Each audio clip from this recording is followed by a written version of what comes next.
Hi folks, it's Neil from ECS Coffee, and I have a very special guest with me today, Hind from Lelit, because frankly, I can't tell you enough about this machine. It is too fancy for me. I'm the kind of guy who likes to take something out of the box and just get going with it. This is not the machine to do that with. You need some training, you need to understand what this machine is, but I will tell you, it is probably one of the best home machines I have ever seen. So not only a beautiful looking unit, but has features for someone that just wants the beauty of this machine and is a beginner to someone that is a real person that loves craft coffee and espresso and getting that perfect stuff that I can never do, but I know you can. So I guess there's a lot of controls here, a lot to kind of look at. Let's maybe go over the features of the machine to begin with. I know we've got some beautiful wood handles. We have a tank on the back, which is how big? It's 2.7 liters. 2.7 liters. That can be moved very easily from the back to either side or removed, and there's a plumb kit. You can actually plumb this machine directly into your water line and not have the tank at all.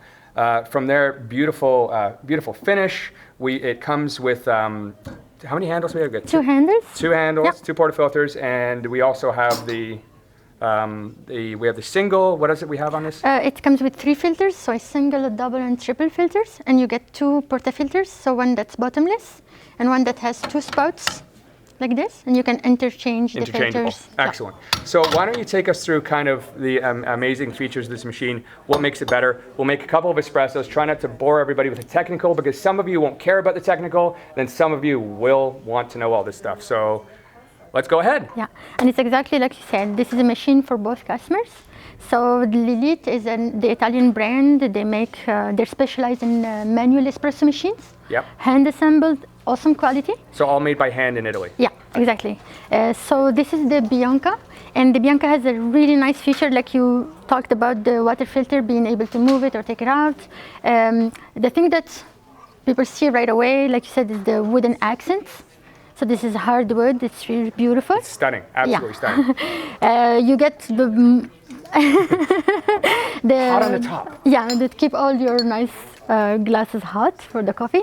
The main feature that people talk about the Bianca most is the wooden paddle here that will allow us to adjust the pressure of the water flow on the coffee.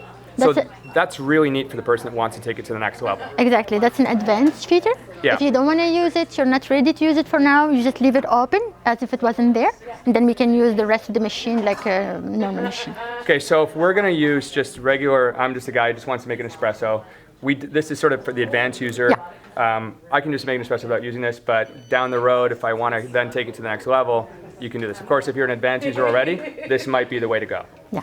If you want to just make a nice shot of espresso, turn the machine on. It takes, we ask for 25 to 30 minutes to let it warm up the first time. Yeah. And then you take your handles, choose the filter size you want, fill up the coffee, press it, and turn the paddle all the way up. Off you go. Makes your coffee. You have a shot timer here. Yeah. So to give you consistency, if you want every 30 seconds, every 40 seconds, you can stop. And you will get almost the same taste because you're using the same amount of coffee and let it go through the same amount of time. So it gives you consistency. And then when you want to steam your milk, simply you come here, open up. Great steam. Or get a facial. And then you wipe it clean and you leave. So and then you've got your hot water here as well. Yeah, for a nice cup of tea or an Americano as well.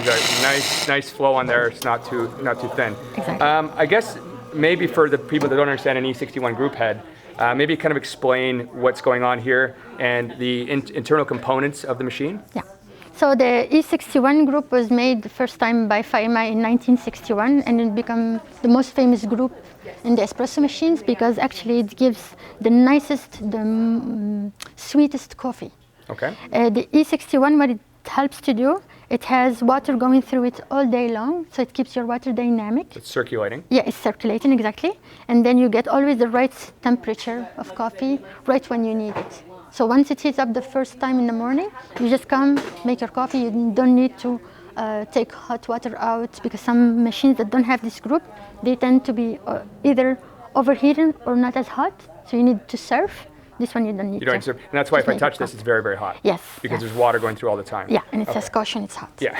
So we have a dual boiler, one Dual for milk, boiler, yeah. one for the coffee. We also have PID, which I can't remember what it stands for because it's a technical term. PID is partial differential integral. And What you said? And what it does, it's actually working all the time to keep the water temperature or your steam temperature at the target you set. Because a traditional thermostat will go up and down about 10 degrees. Yeah, and this will keep it sort of... Exactly, it will overheat until 10 degrees and then it's shut off. And then it will lose heat, right? Because it's not heating up, it goes down. So you need to do a surf. You would need, when you make your coffee, you would need to take some hot water, stop, wait for the machine. Usually you have a light that comes on or off to say, okay, now we're exactly at the right temperature. Okay. This one you don't need to when you have a PID because it's working to keep that water at 1 degree Celsius at any time. So Wow, that's really that's nice. great. Yes. So we're going to go maybe show us the menu and hear what you can do with Yeah. this, and maybe Jackie, can you zoom in on that? Yeah, there's a few cool features in this machine. Maybe kind of take you through. It's very, very simple to get into. Yeah. I'll let you go very quickly through It's it. actually, it's more than a PID because the PID will only control one temperature. So this is a control center. It allows you to do more than that. Okay. You always go left once, right, to go through it. So you see the coffee temperature, steam or hot water temperature is coming from the steam boiler. Second You boiler, see yeah. on or off. We'll come back and go into details. The third one is the steam boiler on or off. The temperature in Celsius or Fahrenheit. So change Celsius, Fahrenheit, depending where you are. What whatever prefer, you like. You can put a pre-infusion, and when you put pre-infusion, you can say how long it has to be open. And it's a soft pre-infusion, so you don't have the pressure of the pump. It's a real pre-infusion to let your coffee swell and give you more taste. So pre-infusion works, and we were talking earlier, basically it soaks the espresso Without the pressure. without the pressure, and you want to add that, particularly you were saying earlier about stale coffee. So if you have coffee that's might be around for a couple of weeks, you want to give it a little more pre-infusion. Yeah, because the stale coffee, or sometimes you have very good coffee, it's fresh, but it's a lower altitude coffee, it doesn't have a lot of fiber. So it tends to collapse on itself because it's empty. Okay. So usually what you do if you don't have a pre-infusion, once you start the pump, the hot water with pressure comes in, and then it collapses the coffee. And by the time it tries to get through it, the hot water is accumulating and it's boiling up your coffee flavor. Oh, okay. So if you let it swell with water without pressure, it opens up. And then when the pressure engages, it forces the molecules of taste and flavor to come out. But the fiber is not collapsing, it's not imprisoned. So better cup of coffee. Always. Fantastic. And we know we have an echo mode on Yes. this as well. So we saw the pre-infusion, and the echo mode, I can go through it and put it on or not. And that brings the temperature down in the machine after so many minutes. Echo mode, what it does, since you have two boilers, usually we shut the steam boiler. Yeah. And then the coffee boiler will stabilize at 70 degrees. When you need the machine, you come and touch any button, it comes And it's up gonna go back to up to temperature regular. much faster. So that's good for someone that uses this mostly for, say, espresso all the time, or coffee-based drinks and not milk drinks. You can actually turn off the second boiler if you want to. But otherwise, you don't have to wait 20 minutes every day. If you leave it on echo mode, it'll shut down to 70 degrees, and then when you touch it, it'll come back up much quicker. And also it helps us with another problem. A lot of people love manual machines, but they always come back and say in the morning, I don't have time to use it, so I don't use it only on the weekends. Makes sense. Which is too bad. Yeah. So in the morning, you come touch it, maybe 10 minutes, you take a shower, you come back, it's ready. And, So and if you're going to buy coffee. one of these, you should be using it every day. This is Yeah, it should exactly. Be, unless you're ultra wealthy and have yacht kind of money, you should use this every day. Yeah, of course, you want a good cup of coffee to start your day, so it makes it easier and faster. Excellent. So why not? So, and we'll get into making espresso in a second. I just want to say what comes with this machine, even the tamper, it's 58.55 millimeters. I noticed that. You mentioned why we have that before. Yeah, because when you get a normal 58 millimeters, it leaves a ring of coffee that is not pressed. It's very tiny amount. Yeah. But when we strive to make coffee repeatably good or better all the time. You want to eliminate that. Yeah, this one, so when you put it, it's really almost like super flush with Super the snug. sides. It's not too flush, so you don't have trouble pulling it out. But it's as good as you can get. Yeah, so that's why all the water is really forced through all the coffee And, particles. I like those little extra touches that they've done with this machine.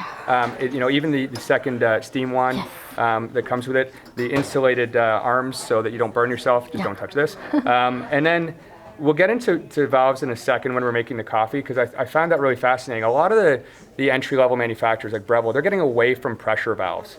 And you'd mentioned that historically there was a pressure that everybody kind of went to, but with the new craft coffee craze and all the new coffees, it's much more fluid, and people are so into coffee and espresso nowadays that they kind of want to play with it a lot more. Exactly. So, and we've got a really neat feature we'll talk about on that, which I don't know if I'll ever use it because I'm not that fancy, but I'd love to see you kind of show us how that all works. We'll get you there. You'll get me there eventually, probably. Yeah. What I like what you said about the pressure, now the better machines we have, the better technology, the more precise, we go away from one target and we open up for more flavors. So you really can make the coffee exactly how you like it.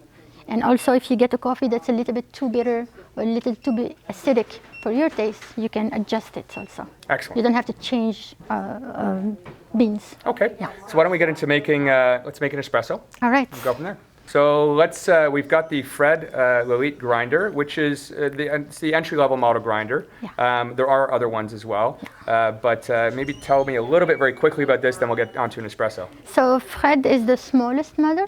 It doesn't have a lot of features, but what it has, which is very important, is the grind distribution and fineness. It's very precise. It's a micrometric adjustment grinder. So you get the right grind, the right pressure, even for a super strong model like the Bianca. You mentioned the other models like the William 2. What they will give you as a plus, you'll get the same coffee quality, but you will have timers for timers for the yes, yeah. 2 timers, so you can push once or twice, and you can preset an amount of coffee. The coffee grinder will go on and stop. Now, one thing I noticed that when we were talking about this is you said some of these grinders have problems with third wave coffee, and third wave coffee, anybody that's watching this probably knows what that is, but it's such a spectrum, third wave. Can you kind of explain that? Because it wouldn't just be with this grinder, it would be kind of with all grinders, why third wave coffee might be an issue with grinders, Yeah. unlike traditional Yeah, coffee. it's like I don't like to call it an issue because if you like that taste, the grinder has to work. But I like to give information. If you have trouble, you can adjust it right away.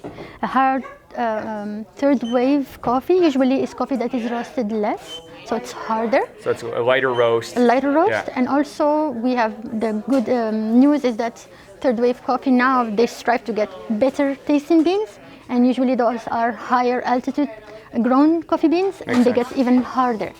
So usually when you go through a small grinder, this is a conical burr, so it's very small, the output of coffee. Yeah. So when you get hard beans usually, and the coffee has to be ground finer for third wave coffee. So we can extract more of the taste, right? Because the fibers are compact. They didn't go through a long roast and open up. That makes so sense. that's why we need to go even finer. So sometimes the coffee grinder blocks. It doesn't break. You just need to know, oh, well, for this coffee, it's way too hard for small output, so you have to put it just bigger a little bit. A little bit bigger. Yeah. And that'd be the same kind of with any grinder, because we do sell a number of grinders at our stores and online, and we do get a number of people that say they're not working. I actually had no idea that was a thing. So, point of note, if you own a grinder, listen to that point. So I thought it was pretty fascinating. And another trouble sometimes with even super awesome quality commercial grinders, you have burrs that are coated sometimes with metal to diminish the static in the coffee, or sometimes you get ceramic burrs, even hard ceramic burrs. Some coffee will break the burrs. They will break. Wow. So what you'll notice, the coffee grinder is running perfectly, but your grind distribution is larger. Got it. Sometimes you get bigger particles and smaller particles, and the difference will be larger. And that's so it. would And need you don't to want that change. when you're making Yeah. when you're making If you like espresso. that coffee, it's really something to understand and accept. And pretty much with any grinder, depending on any real espresso machine, every coffee is going to require slight differences in how you grind and brew. Absolutely, yes. And one of the things for new people into the coffee space, espresso space, is quite often, they'll see a machine at a store like ours or online, they'll think, oh, this is great, they'll get it home, they'll use their coffee that they got at a box store, and they're not getting anywhere with it. And I always say, well, you have to play with these things. These things are not that, they're intuitive, but there's so many variables in making the perfect espresso that you kind of have to play with it a little bit. So know what you're getting into when you're buying this kind of machine. It's going to take a bit of practice to get the perfect espresso. And again, not for me because I'm too lazy, I like pressing buttons, but for those that want this beauty and want to take the time to really understand coffee, you're going to have to take some time, unless you're already a pro, but each machine even is a little bit different. Yes. So why don't we grind some Let's coffee do up that. and get going? So maybe everybody, like you said, knows already. I like to get the filter super hot. So leave it in because it's going to stay hot. Yeah, if you forgot it in the morning, your machine is ready, but your portafilter is not ready, you can run some hot water through it. We know that the machine will come back to temperature like in an instant. Excellent. But at least stabilize the heat. Otherwise, your first or second coffee will not be creamy and good. Fair enough. Yeah. And then what you want to do, you want to fill up the portafilter with coffee completely flush. Excellent. We try not to push the coffee. We're going to press just once at the end. No twisting? Well, it's spectacular. Maybe it's a show, but no twisting, no tamping. Because what we want to do is get the coffee particles distribution the most even possible. We don't want holes. Yes, and we don't want cracks. So the least we touch it is better. Makes sense. Okay. So I'm going to grind. Like I said, the Fred doesn't have a timer, so I'm going to grind, stop, and just push the coffee particles until the portafilter is full. Fair enough.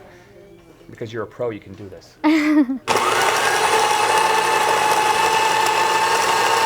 I did a shot with this machine. First time grinding, shot, and did it perfect. See? You're not giving yourself enough credit then.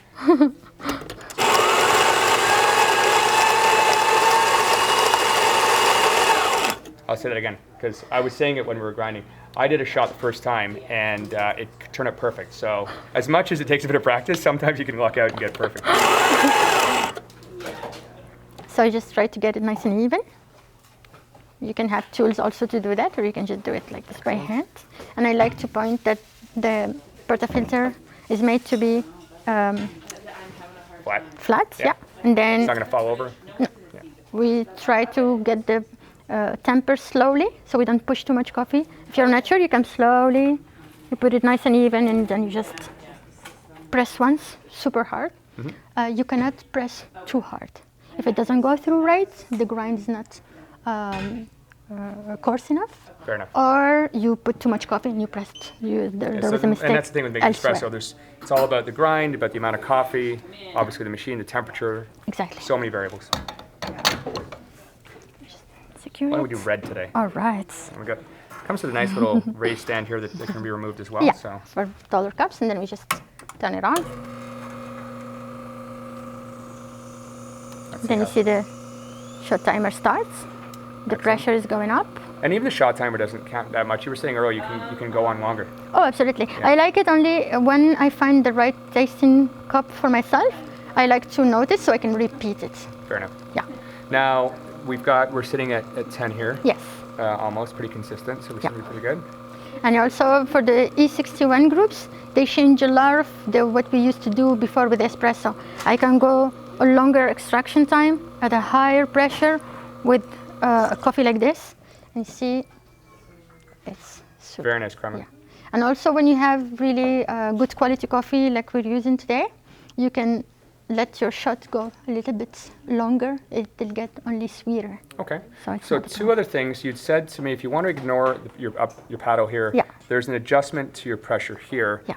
Kind of for the beginner that doesn't want to get into it. Explain that a little bit for me, if you don't mind. So this machine the Bianca has a rotary commercial pump, and I can adjust the output of the pump at one point and leave it there. So if you don't touch the paddle, it's as if it's not there. It's always going to the maximum of the pump input. So you can play with this a little bit to get that so if your customer says, oh, I really like the coffee the way you do it here, but I'm not comfortable for now to use different pressure profiles and everything, you can just go with the tool here and put the blind filter, starts the coffee, and then it will read for you the maximum, and then you leave it at the pressure you're using. So if you're using a 7 bars or 8 bars or 10 bars for this coffee, the customer likes it like that, you can just put that pressure at that point and it will not move. Excellent. Okay. And you can change it later. So then we'll maybe do another shot in kind of explaining our paddle up here, but we'll show you that you do need to rinse. We got rid of our knock box. We do want to clean out, rinse out our portafilter. Yeah.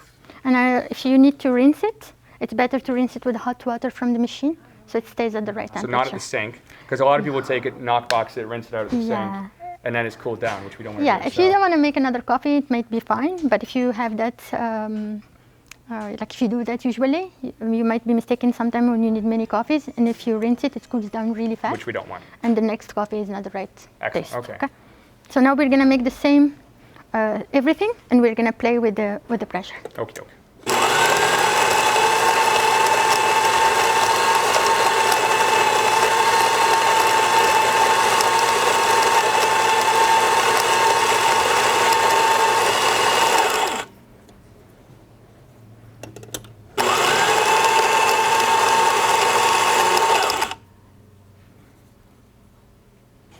So she's trying to fill up the portafilter. Well done. Thank you. Then nice and even, and then we push real hard once. Now we've been selling the Rocket brand, which is a fairly well-known brand for years. Lelit is not as well-known as Rocket. Rocket's just on the surface, it seems out of the box you get a lot more functionality with these machines. I know we're gonna talk about the Mara line next, but this, I mean, from an aesthetic standpoint, from what you get, even the plumbing kit, our extra pressure paddle here, it seems like it has a lot more. And it's one of the reasons that I actually really like this machine, because I want people to see what else is out there. And this thing is blowing me away. So let's maybe explain what's going on here, because again, it's a feature. You said it's the lowest cost home machine you can get this feature on. Exactly. So the paddle, what it does actually, it will control the hot water flow coming onto the coffee puck. Okay. Why we wouldn't want to do that? Usually, traditionally with an espresso pump, you turn on the pump, the pressure comes on the coffee, Yep. and it's keeping the same pressure all along. But our coffee, what's in our coffee is changing through time. Yeah. So when you start pulling the shots, the molecules that come out leave holes and change the density, change the interactions with the rest that stays behind.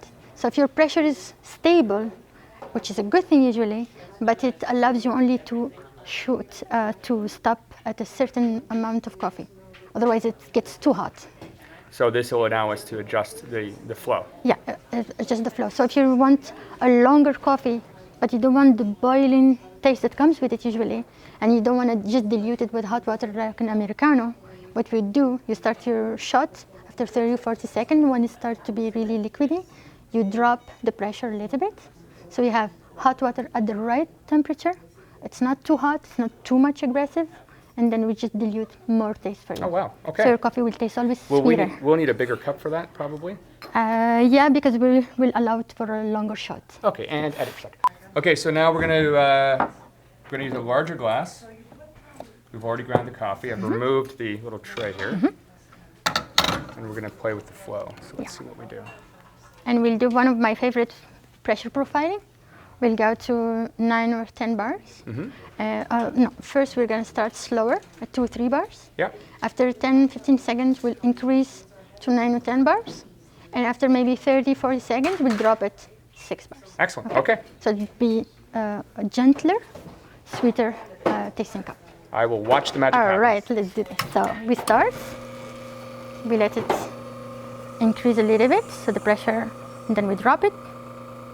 We leave it there. So less water is coming. You see it's not overcrowding the group. And then we'll open up more slowly. This is fascinating. I haven't seen this before on a home machine. I see the baristas doing it occasionally. Yeah, But I like about this machine is that if you want to, you can. But if you you don't have have time, to. you want to see how your coffee tastes sometimes, you know. And we'll drop it even a little bit more.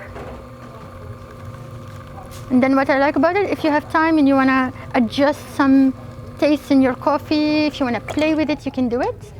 If you're in a rush and you just want a really good coffee Just with leave. all the quality and the stability of the machine, it's fine too.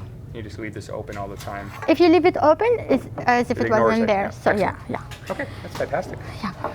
All right, well, I think we had a great overview on this machine. Any questions, please ask below, and I will pass them on and get back to you. Please subscribe to us.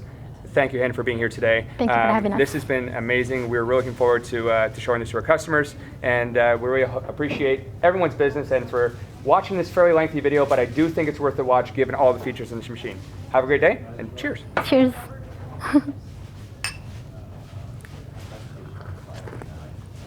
That's good, actually. Really good.